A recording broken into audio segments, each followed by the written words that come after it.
Hello friends. आज हम लोग पढ़ते हैं क्लास 9th के एनसीईआरटी मैथ एक्सरसाइज 1.3 के चौथा क्वेश्चन। जबकि इसके पहले क्वेश्चन जितने भी हैं वो आप पिछले वीडियो में पढ़ा चुके हैं और इस वीडियो में हम 1.3 के चौथा क्वेश्चन को पढ़ाएंगे। जैसा कि यहाँ पर क्वेश्चन दिया गया है 0.999 यानी 59 है, उसके बाद डॉट डॉट दिया गया है को P/Q के रूप में व्यक्त कीजिए। क्या आप अपने उत्तर से आश्चर्यचकित हैं? अपने अध्यापक और कक्षा के सहयोग साथियों के साथ उत्तर की सार्थकता पर चर्चा कीजिए।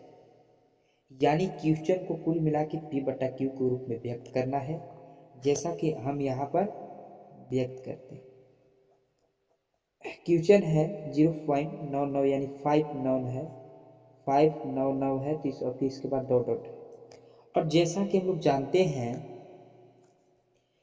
कि पॉइंट में अगर कोई एक ही संख्या लगातार आती है तो उसको रोकने के लिए कोई एक संख्या पर आवृत्ति चढ़ाया जाता है। जैसा कि 999 लगातार आ रही थी, तो ये अंकों को रोकने के लिए हम सिर्फ एक अंक पर आवृत्ति चढ़ा सकते हैं। इसके बाद यहाँ पर हम लोग जानते हैं लिखेंगे, चूंकि दशमलव में जितने अंकों पर आवृत्ति होता है, आवृत्ति यानी बार होता है, आवृत्ति या बार एक ही चीज है, होता है, उसका बटा में उतना ही 9 होता है, उतना ही 9 होता है। जैसा कि यहाँ पर दिया गया है 0.9 पर जो यहाँ पर आवृत्ति है, इसको हम लिख सकते हैं 9/9, क्योंकि एक अंक पर आवृत्ति है, हम उसके बटा में एगो 9 लिख सकते हैं। और जब 9 और 9 यहाँ पर कटेगा तो क्या आएगा आंसर? 1। अब 1 के बटा में कुछ नहीं तो 1 लिख ही सकते हैं। इसको P/Q के रूप में व्यक्त कर दिए कि नहीं? तो ये रहा आपका पांचवा क्वेश्चन है कि 1/17 के दशमलव प्रकार में अंकों के पुनरावृत्ति खंड में अंकों की अधिकतम संख्या क्या हो सकती है? अपना उत्तर की जांच करने के लिए विभाजन की क्रिया कीजिए। यानी 1/17 को हम लोग को विभाजन की क्रिया यानी 17 से 1 में भाग देना होगा, 17 से 1 में भाग देना होगा। जैसा कि हम जानते हैं कि 17 से 1 में भाग नहीं लगेगा, इसलिए यहाँ पर पॉइंट बैठाएंगे, 0 बैठाकर यहाँ पर पॉइंट बैठाएंगे। पॉइंट बैठाने पर एक 0 यहाँ पर बैठ सकता है। तो 17 से फिर भी 10 में भाग नहीं लगेगा, इसलिए यहाँ पर शून्य बैठाएंगे। शून्य बैठाने के बाद एक पर यहाँ पर और शून्य आ जाएगा, तो एक शून्य और आ जाएगा, तो यहाँ पर 100 हो गया। तो 17×5 = 85, अब तो भाग लगेगी ना, तो 17×5 = 85, 15 बचेगा। उसके बाद पॉइंट है तो हम शून्य यहाँ पर बैठा सकते हैं। 17 का पारा कितने बार पढ़ेंगे? 150 होगा, 150 से कम, तो 17×8 = 36 से यानी 136। कितना शेष बचेगा? तो 14। उसके बाद वो पॉइंट होते 1 शून्य यहाँ पर अवश्य हम बैठा सकते हैं। फिर 17×8 = 36 यानी 136। फिर उसके बाद 4 बचेगा, यहाँ पर शून्य बैठाएंगे, पॉइंट है तो। फिर 17×1 = 17, क्या होगा? 17×1 यानी यहाँ 17×2 = 34 में हो जाएगा, 17×2 = 34। उसके बाद 6 बचेगा। उसके बाद यहाँ पर शून्य हम बैठा सकते हैं, 17×3 = 51, कितना बचेगा? 9। शून्य बैठा सकते हैं, 17×5 = 85, यहाँ पर 5 बचेगा, शून्य बैठा सकते हैं, 17×2 = 34, कितना बचेगा? तो 16। एक शून्य बैठा सकते हैं, यहाँ पर एक शून्य तो बैठा सकते हैं, 17×9 = 53 यानी 153। अब कितना बचेगा?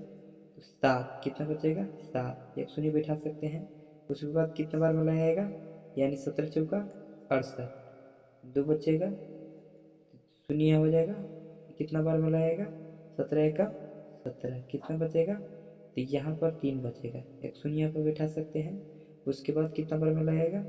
एक बार में, 17×1 = 17, कितना बचेगा? तो यहाँ पर 13 बचेगा। उसके बाद एक शून्य बैठा सकते हैं, 17×7 = 17×7 = 89। उसके बाद यहाँ पर अब 11 बचेगा, कितना बार में लगाएगा यहाँ पर? तो 11 है, एक शून्य तो यहाँ बैठ सकता है, 110 हो गया, तो 17 छक 2 से 17 छक 2 कितना बचेगा यहाँ पर 8 बचेगा। कितना बचेगा 8 8 बचेगा तो यहाँ पर 80 हो गया। तो कितना बार में लगेगा 17 चौका, फिर यहाँ पर 80 है तो 17 चौका कितना होगा 17 चौका 68। कितना बचेगा यहाँ पर 80 है तो 80 जैसे कि यहाँ पर है तो कितना बचेगा 12 बचेगा। फिर 120 हो जाएगा। फिर यहाँ कितना बार में लगावे कि 120 होगा 120 से कम। तो 17 छक 2 17 से 19 से जब किए तो एक फिर आ गया। जैसा कि यहाँ पर हम 17 से 1 में भाग लगाए थे, अब फिर देखिए पुनः वही चीज आ गया। फिर यहाँ पर शेष में कितना बच गया, फिर शेष में पुनः यहाँ पर देखिए 1 बच गया। इसलिए अब हम लोग आगे की प्रक्रिया नहीं करेंगे क्योंकि पुनरावृत्ति होने लगा। फिर से 1 आ गया, फिर से यही चीज आएगी। तो यहाँ पर अब हम लोग रोक देंगे। यहाँ पर अब हम लोग लिखेंगे कि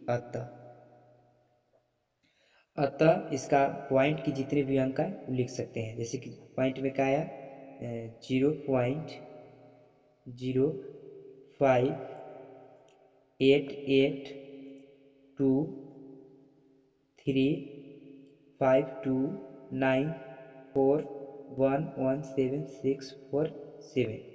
इस प्रकार से अंक आई और इसके बाद फिर पुनरावृत्ति हो रही थी।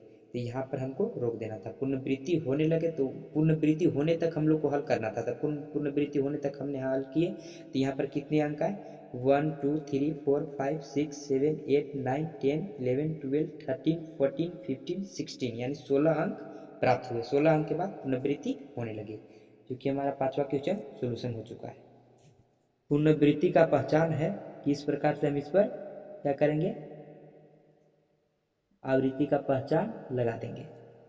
छठा क्वेश्चन है कि P बटे Q और कोष्ठ में Q के बराबर 0 नहीं होना चाहिए के रूप की परिमेय संख्याओं का अनेक उदाहरण लीजिए जहां P और Q पूर्णांक हो, जिनका एक के अतिरिक्त अन्य उभयनिष्ठ गुणनखंड नहीं है और जिनका शांत दशमलव प्रसार है। क्या आप यह अनुमान लगा सकते हैं कि Q को कौन सा गुण अवश्य संतुष्ट करना चाहिए। तो यहाँ पर हम लोग के कुल मिला के कहा जा रहा है कि आप वैसे भिन्न के उदाहरण दीजिए जिसका दशमलव प्रसार शांत होना चाहिए और उभयनिष्ठ गुणनखंड 1 होना चाहिए। उभयनिष्ठ गुणनखंड का मतलब होता है कि दोनों को सिर्फ 1 से विभाजित होना चाहिए और कोई संख्या से दोनों को विभाजित नहीं होना चाहिए। तो उभयनिष्ठ गुणनखंड 1 होना चाहिए और P उसको दशमलव प्रसार शांत होना चाहिए। तो यहाँ पर सबसे पहले हम लोग लिखेंगे कि चूंकि जिस भिन्न का हर के गुणनखंड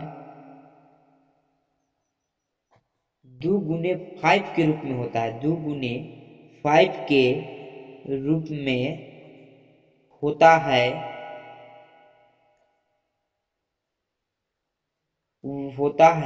वह शांत दशमलव होता है। वह शांत दशमलव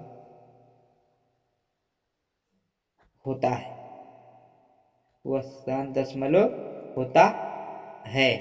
इसलिए जैसा कि हम यहाँ पर उदाहरण देंगे, यानी शांत दशमलव को यहाँ पर हम लोग को जो देंगे उदाहरण, शांत दशमलव को जब उदाहरण देंगे तो यहाँ पर सबसे पहले हम लोग 5/2 को लिख सकते हैं, क्योंकि इसका बटा में 2 है। हम यहाँ पर लिखे हैं कि 2 गुने 5 के रूप में हो तो वह शांत दशमलव होगा। तो इसका बटा में हम 2 लिखेंगे। क्यों लिखेंगे, क्योंकि यहाँ पर 2 अगर जिसका बटा में 2 या 5 रहेगा या 5 गुने 2 के रूप में गुणनखंड रहेगा तो वह शांत दशमलव होगा।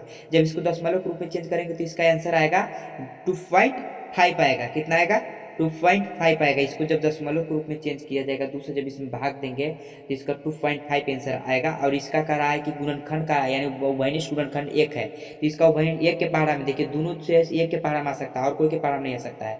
जैसा कि 1 से 2 भी विभाजित हो जाएगा 5 भी हो जाएगा, लेकिन और कोई संख्या नहीं है जिससे 2 और 5 दोनों विभाजित हो जाएगा। तो इसका उभयनिष्ठ गुणनखंड भी 1 है और इसका दशमलव प्रसार भी शांत है। इसी प्रकार से हम उदाहरण दे सकते हैं 2/5 को, जिसको तोड़ने पर आएगा 0.4। उसी प्रकार हम उदाहरण दे सकते हैं 6/5 को, जिसको तोड़ने पर आएगा 1.2 और इसको यानी इसको 9/5 इसका तोड़ने पर आएगा 1.8।